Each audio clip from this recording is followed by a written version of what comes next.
Selamat mendengarkan podcast ini. Shalom saudara sekalian, salam sejahtera dalam kasih Tuhan kita Yesus Kristus.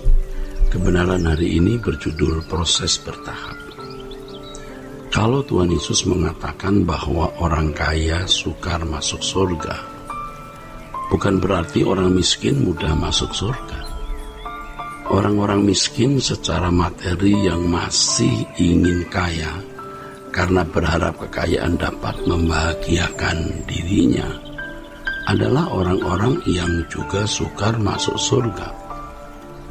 Saudara, menjadi orang kaya bukanlah kesalahan, bukan dosa.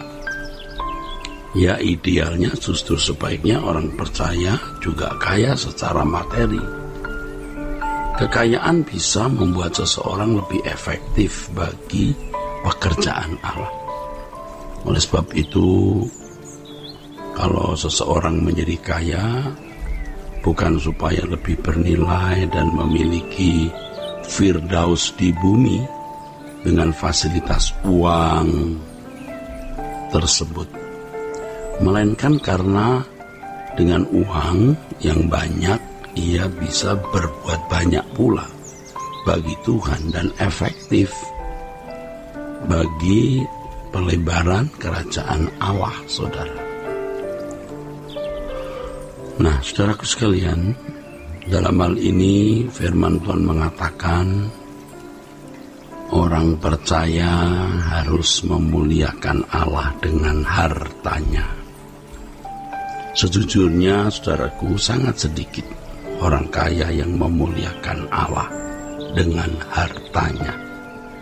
Biasanya orang kaya memuliakan dirinya sendiri dengan hartanya.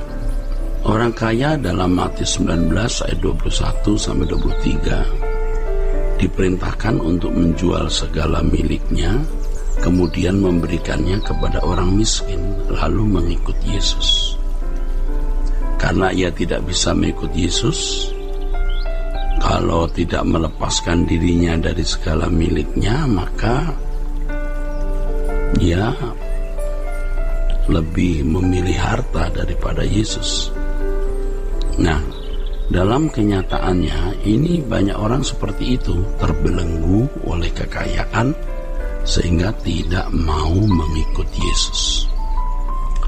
Dalam kenyataan hidup ini banyak orang kaya yang terikat dengan kekayaan. Tapi ada pula yang tidak terikat. Nah, orang-orang kaya yang tidak terikat ini beruntung sekali karena dia bisa berkarya bagi Tuhan. Sebaliknya banyak orang miskin yang masih terikat kekayaan juga.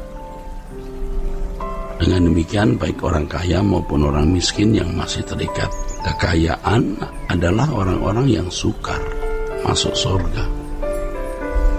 Diharapkan kita sebagai pelayan Tuhan, pelayan gereja, tidak terikat dengan kekayaan dan melayani jemaat agar mereka tidak terikat oleh dunia ini, tetapi mengarahkan diri kepada Tuhan. Kita harus jujur melihat diri sendiri, saudara. Apakah kita masih terikat dengan dunia ini? Orang yang terikat dengan dunia ini, terikat dengan kekayaan maksud saya, hidupnya pasti digairahkan hanya untuk mencari uang. Setiap hari bangun tidur, yang dia pikirkan adalah bagaimana memiliki uang banyak, bagaimana menikmati dunia dengan uang. Itulah yang membuat hidupnya bergairah. Sesuatu yang membuat seseorang bergairah, itulah yang menjadi isi dan tujuan hidup. Orang percaya harus berani berprinsip bahwa bagi dirinya, Tuhan adalah segalanya. Orang percaya seperti ini berkata, aku bahagia memiliki Tuhan. Tuhan satu-satunya kebahagiaanku. Nah, orang percaya seperti ini tidak memperhitungkan sesuatu sebagai dapat menggembirakan atau membahagiakan hatinya.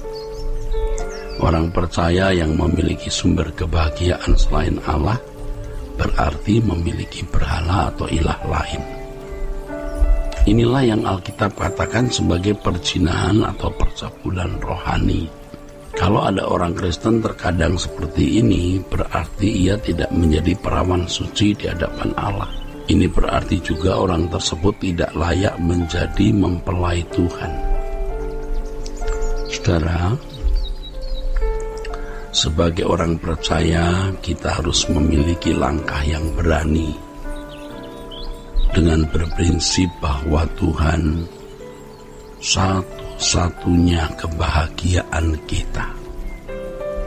Kita harus berani melepaskan diri dari segala ikatan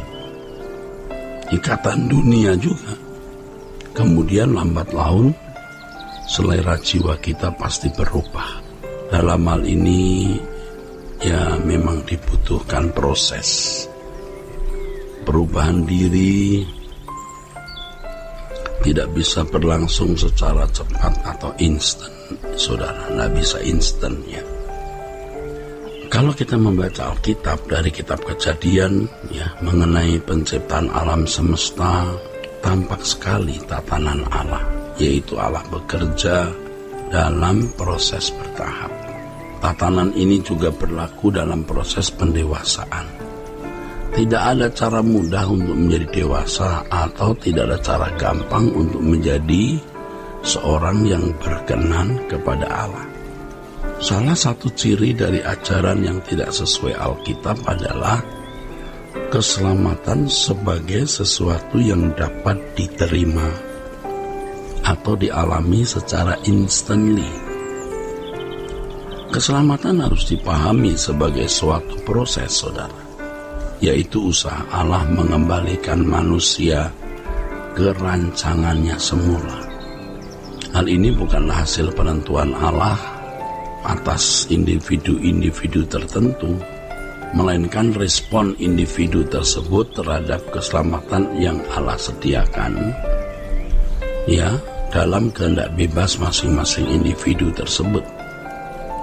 Dengan demikian, keselamatan itu adalah sesuatu yang harus diperjuangkan. Untuk memperoleh hidup yang kekal, yang sama dengan memiliki hidup sesuai rancangan Allah semula, orang kaya dalam Matius 19 harus memperjuangkannya. Dia harus menjual segala miliknya, membagikannya kepada orang miskin. Tetapi dia menolak. Dia gagal mengalami dan memiliki keselamatan. Ini berarti, saudara, keselamatan bukan sesuatu yang murahkan. Keselamatan memang disediakan Allah melalui Putra Tunggalnya, karya Kristus, gratis. Tetapi proses menerima dan mengalami keselamatan itu perjuangan, bukan gratis.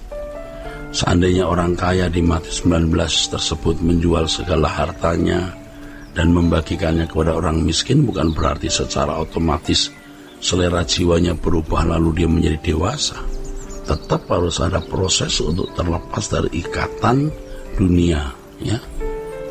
Perubahan seseorang akan terjadi atau berlangsung secara bertahap setelah melalui proses pendewasaan atau pemuritan. Untuk itu kita harus belajar. Melalui segala pengalaman hidup, Allah proses kita menjadi dewasa. Allah sendiri, Tuhan sendiri membutuhkan peristiwa-peristiwa hidup untuk mengubah kita.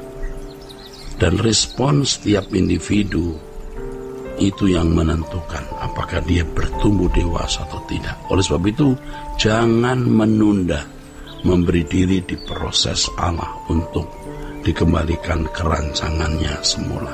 Ya, Tuhan memberkati saudara-saudara sekalian. Sola Gracia.